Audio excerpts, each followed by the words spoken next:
Welcome to Inside Sim Racing and our review of the Acer Predator Z35 monitor. Now, this is an interesting review because this monitor is spec by spec nearly identical to the BenQ XR3501 monitor that we reviewed last year. But there are a few key differences. Are those differences enough to put it over the top? Let's find out.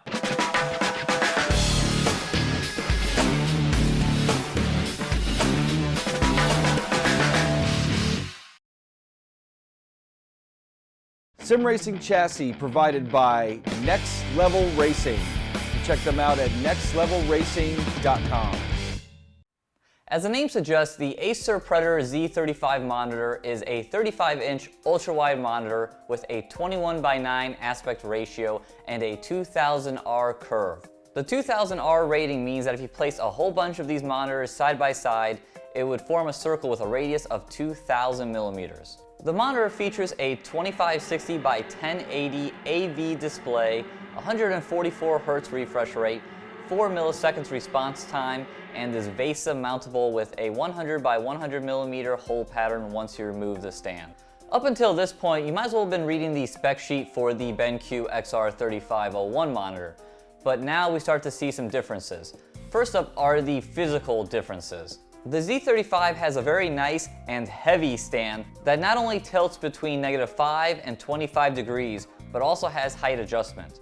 And did I mention that it's heavy? The Z35 has to be the heaviest monitor I have ever held, but it does get a little lighter once we remove the very nice stand, which to some degree is almost a shame because the metal feet on the stand are very nice, but not necessary for sim racing duty. And even though removing the stand does remove some weight, the Z35 panel is still pretty darn heavy.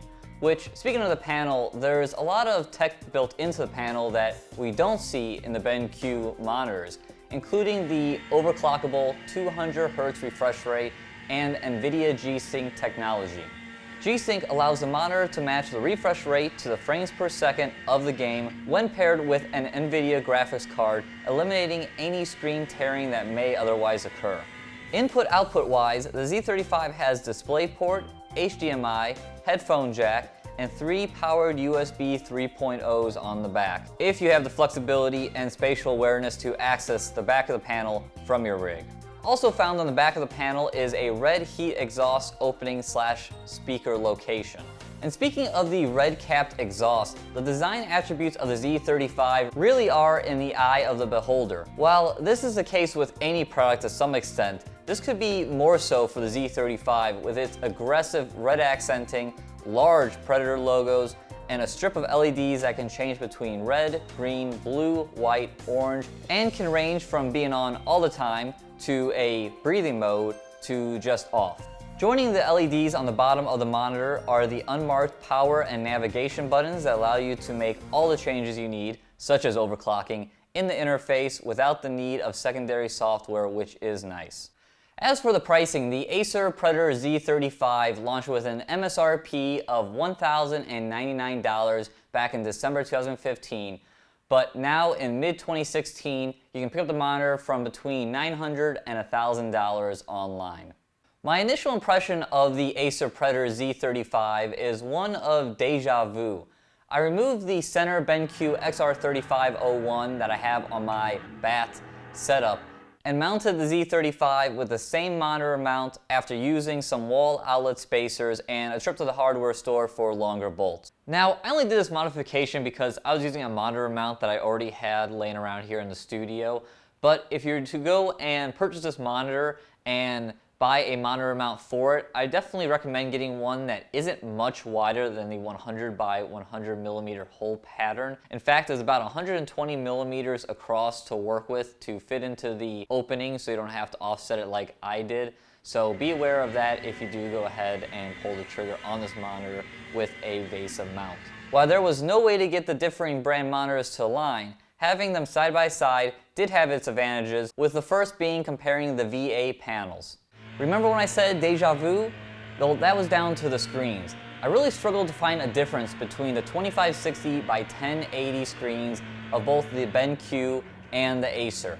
We raved about the BenQ's color accuracy, and I feel the same about the Acer's big curved screen.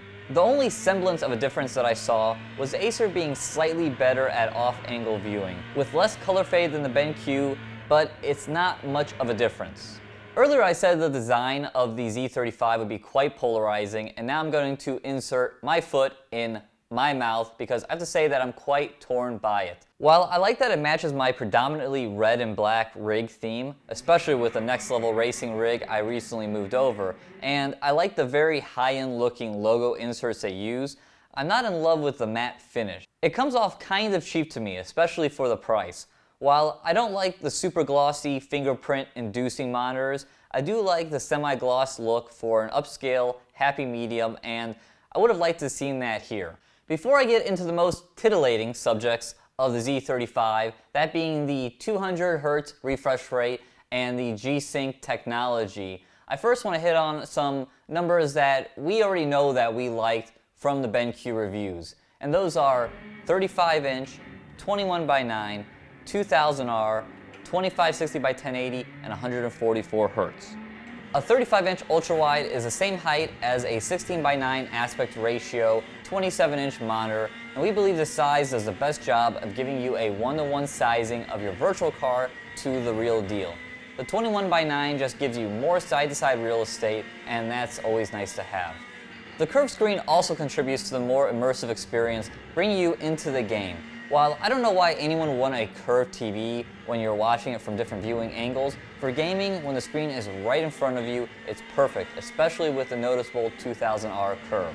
While the 2560x1080 resolution doesn't sound impressive on such a large monitor, and it really isn't in desktop mode with noticeably large pixels, for gaming it works great. The game looks fantastic and doesn't have me wanting for more pixels that will just put more load on my graphics card.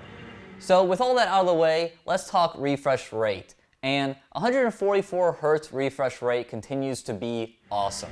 For comparison, I capped the refresh rate at 60 Hz, and honestly, I felt like I was driving drunk. Now, I drove fine enough with 60 Hz monitors for years, but once you go to 144 Hz, there's no way to go back. It's just so smooth. As our ISR TV teammate Scott Holmes said, when he upgraded to his 144 Hz monitors, he felt like he was cheating. But that's not all on the refresh rate front, because the Z35 performs the party trick of overclocking its refresh rate to 200 Hz. And what is it like? Well, it's like playing at 144 Hz, or 120, or maybe even 85. For as easy as it is for me to spot the difference between 60 and 144 Hz, spotting the difference between 120 and 144 Hz, or sometimes even 85 and 144 Hz, is very difficult for me. I can see a little more choppiness at 85 Hz compared to 144, but it's pretty minor and I have to be looking for it. Much north of that, and I can't really see a difference. So if I struggle to see the difference between 85 and 144 Hz at times, then I really struggle to see a difference between 144 and 200 Hz. And while some people may be able to comprehend the difference between 85 and 144 Hz better than me, I really doubt that many or anyone can honestly see the difference between 144 and 200 Hz. 200 Hz is a nice big number to stick on the side of the box, but for me, I'm just going to stick with 144 Hz and focus on keeping my frames per second north of 85. Or am I? The Z35 has G-Sync technology to always ensure smooth gameplay no matter the frame rate. So does it work? Absolutely. In terms of achieving what it's set off to do, G-Sync works perfectly. The frame rate and refresh rate sync up and there is no noticeable lag or issues, it just works. But does it improve the experience over a non-G-Sync monitor? Not really. See, for G-Sync to be noticeable, you have to be running at really low frames per second, like 30 frames per second low. I ran the Z35 with G-Sync off and on in a full field of cars in Raceroom with an average of 40 to 50 frames per second, and I couldn't see a difference. Same thing goes for the non-G-Sync BenQ XR3501. And by the time I could see a difference with G-Sync, it was at such low frames per second that the experience was approaching slideshow levels. While in theory, G-Sync allows you to crank your graphics up without fearing the consequences of tearing, I would much rather turn the graphics to a level that allows me to run 85 plus frames per second and take advantage of the 144 Hz regardless of G-Sync being on or off. So this begs the question, why do you need G-Sync? And I'd have to say, peace of mind. If I own an NVIDIA graphics card, I would prefer to have G-Sync so I know that I'm getting the best graphical experience possible with matched frames per second and refresh rate. I may not be able to perceive it with my eyes, but I know it and I'll be happy to take the placebo effect. But would I miss G-Sync if I didn't have it? No. G-Sync isn't the silver bullet that I think a lot of us were under the impression that it is. For me, that is still 144 Hz refresh rate. So at the top, I asked if the Acer Predator Z35 and its bells and whistles such as the high overclocked refresh rate and G-Sync was enough to put it over the top of the BenQ XR3501 that I've come to know and use personally for a while now. And this may disappoint you guys at like yes and no answers, but I'm going to say that it depends. The Z35 doesn't do anything worse than the BenQs. It just doesn't do anything way better. Besides a little better off-angle viewing and the G-Sync placebo effect, it's the same excellent experience. Really, the difference comes down to whether or not you like the style and the price compared to not only the BenQ, but the rest of the competition out there. And let's be honest, there's a lot of competition out there in this price point ballpark, including VR and Acer's very own X34 monitor. And while my VR experience has been 2 work-in-progress demos at E3, so my impressions of VR are still kind of mixed. I haven't had a good go at it, and we're still trying to rub our pennies together here at Inside Sim Racing to purchase a Vive to test further.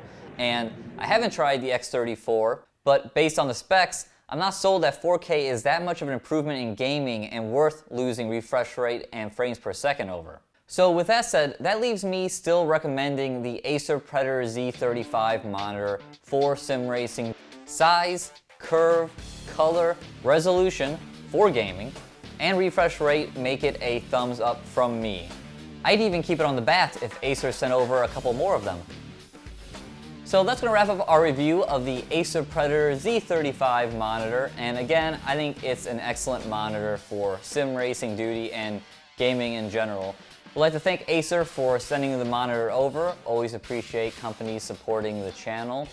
As always, if you enjoyed the video, please give it a like, subscribe to the channel if you haven't. Check out our website, isrtv.com, for latest news, reviews, and our popular forums.